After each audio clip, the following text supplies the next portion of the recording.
Knysna, soos jy die dorp nog nooit gesien het nie. 'n Brand woed buite beheer en mense word in Brenton ontruim. Van die winkels en 'n hotel is ook ontruim. Daar op 5:00 Brenton ons sien. Probeer maar of wat ons kan om net 'n bietjie vog ergens te kry voordat ons ontruim. So 50 meter agter my in die bosse daar agter. So 'n paar huise reeds aan die brand. Ons is alles gepak. Dis net maar die laaste bietjie wat ons kan doen. Vir ons 'n bietjie pad vat. Die N2 tussen Knysna en Plettenberg Baai is gesluit. Dis hier op Middelerf waar die brand vanoggend uitgebreek het. Die vuur het omtrent hier so by 3:15, né?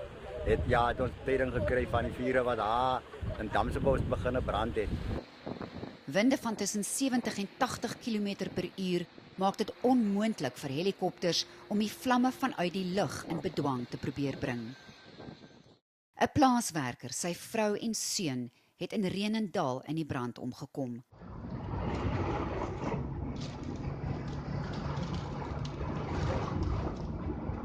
Op die Barragefield pad buite Sedgefield het Elizabeth Botha se huis afgebrand. Die ergste was ons bure wat agter ons gebly het nie uitgekom nie. Met 'n klein seentjie van 3 jaar oud en hulle is al 3 dood. 'n Enieskyker, Egge Mulder, sê daar is geen elektrisiteit nie.